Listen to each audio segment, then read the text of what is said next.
আওয়ামী লীগের বিচার হওয়ার আগে দলের নেতাকর্মীদের রাজনীতি করতে দেয়া যাবে না বলে মন্তব্য করেছেন নাগরিক ঐক্যের সভাপতি মাহমুদুর রহমান মান্না। শুক্রবার রাজধানীর উত্তরার দলের উত্তরা ইউনিট আয়োজিত গণসমাবেশে তিনি এ মন্তব্য করেন। মান্না বলেন, ক্ষমতা টিকে থাকার জন্য হাজারেরও বেশি মানুষকে গুলি করে মেরেছে শেখ হাসিনা। নিরীহ ছাত্র জনতাকে হত্যার দায়ে দল হিসাবে আওয়ামী লীগের বিচার হওয়া উচিত। দখলদারিত্ব, লুটপাটের রাজনীতি নয়।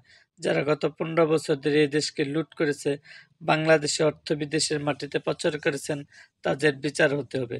তিনি বলেন, গণঅভ্যুত্থানের পর এই দেশের মানুষ নতুন বাংলাদেশ গড়তে চায়। অন্তর্বর্তী সরকার দ্রুত সংস্কার শেষে যৌক্তিক সময় নির্বাচন দেবে, এমনটাই তিনি আশা প্রকাশ করেন। মান্না আরও বলেন, মানুষই শেষ পর্যন্ত সিদ্ধান্ত নেবে। জনগণের উপরে কোনো শক্তি নেই।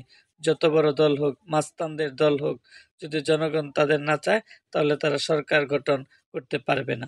এরকম আরও ভিডিও পেতে এবং রাজনৈতিক অঙ্গনের নানা ঘটনা ও ইতিহাস জানতে আমাদের মুক্তাগাছার ইতিহাস মিডিয়া ইউটিউব চ্যানেলটিকে সাবস্ক্রাইব করুন এবং পাশে থাকা বেল আইকনটি বাজিয়ে দিন।